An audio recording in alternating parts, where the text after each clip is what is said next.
जय श्री कृष्ण दोस्तों, बीएसरा फैमिली में आपका स्वागत है। दोस्तों, आज की वीडियो में हम ज्येष्ठ मास के शुक्ल पक्ष की एकादशी, जिसका नाम निर्जला एकादशी है, उसकी व्रत कथा सुना रहे हैं।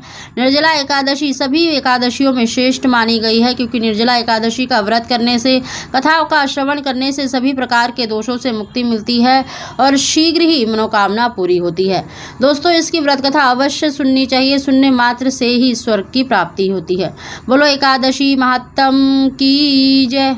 एक बार भीमसेन व्यास जी से बोले, हे पितामह, भ्राता युधिष्ठिर, माता कुंती, द्रौपदी, अर्जुन, नकुल और सहदेव आदि सब एकादशी के दिन अन्न खाने को मना करते हैं, परंतु मैं उनसे कहता हूँ, भाई, भक्ति पूर्वक भगवान की पूजा आदि तो मैं कर सकता हूँ, दान भी दे सकता हूँ, परंतु भोजन के बिना नहीं रह सकता। यह सुनकर व्यास जी कहने लगे, हे भीमसेन, यदि तुम नरक को बुरा और स्वर्ग को अच्छा समझते हो तो प्रति मास की दोनों एकादशियों को अन्न मत खाया करो। तब भीमसेन ने कहा, हे पितामह, मैं तो पहले ही कह चुका हूँ कि मैं भोजन के बिना नहीं रह सकता। यदि वर्ष में कोई एक ही व्रत हो तो वह मैं रख सकता हूँ। मेरे पेट में ब्रिक नामक वाली अग्नि है। मैं अन्न के बिना पूरा उपवास तो क्या, एक समय भी बिना भोजन किए नहीं रह सकता। अतः आप मुझको कोई ऐसा व्रत बतलाइए जो वर्ष में केवल एक ही बार करना पड़े और मुझको स्वर्ग की प्राप्ति हो जाए। श्री व्यास जी कहने लगे, हे पुत्र, बड़े बड़े ऋषियों ने अनेकों शास्त्र आदि बनाए हैं, जिनमें वर्णित उपायों के द्वारा थोड़े परिश्रम से ही स्वर्ग की प्राप्ति हो सकती है, परंतु उन शास्त्रों में भी दोनों पक्षों की एकादशी का व्रत मुक्ति के लिए श्रेष्ठ लिखा है।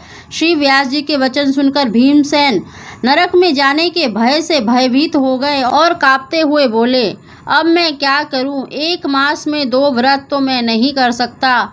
हाँ, वर्ष में एक व्रत करने का प्रयत्न अवश्य कर सकता हूँ। एक दिन का व्रत करने से मेरी मुक्ति हो जाए। यदि ऐसा कोई व्रत हो तो कहिए। यह बात सुनकर व्यास जी कहने लगे कि वृष और मिथुन की संक्रांति के बीच ज्येष्ठ मास के शुक्ल पक्ष की जो एकादशी आती है, उस एकादशी का नाम निर्जला है। तुम उस एकादशी का व्रत करो। इस एकादशी का व्रत में स्नान और आचमन के सिवा जल वर्जित है। आचमन में भी 6 मासे जल से अधिक नहीं होना चाहिए, अन्यथा वह मद्यपान के सदृश हो जाता है। इस दिन भोजन नहीं करना चाहिए, क्योंकि भोजन करने से व्रत नष्ट हो जाता है। इस एकादशी के दिन सूर्योदय से लेकर द्वादशी को सूर्योदय तक जल ग्रहण ना करने से समस्त एकादशियों का व्रत का फल प्राप्त हो जाता है। द्वादशी को सूर्योदय से पहले उठकर स्नान आदि करके ब्राह्मणों को दान आदि देना चाहिए। इसके पश्चात भूखे और सतपात्र ब्राह्मण को भोजन कराकर फिर स्वयं भोजन करना चाहिए। इस एकादशी का फल 1 वर्ष की संपूर्ण एकादशियों के फल के बराबर होता है।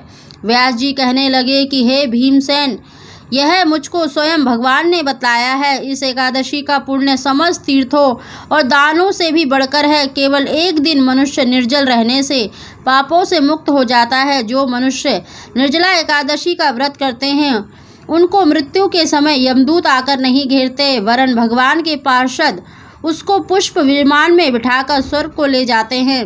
अतः संसार जनों को यह सर्वश्रेष्ठ निर्जला एकादशी का व्रत अवश्य करना चाहिए। इस दिन ओम नमो भगवते वासुदेवाय मंत्र का अधिक से अधिक उच्चारण करना चाहिए। गौ दान भी करना चाहिए, गौ पूजन करना चाहिए।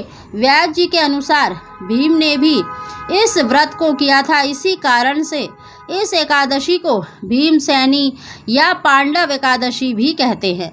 निर्जला एकादशी का व्रत करने वाले को सर्वप्रथम भगवान का पूजन करके यह प्रार्थना करे कि हे भगवान, आज मैं निर्जला व्रत करता हूँ, दूसरे दिन भोजन करूँगा।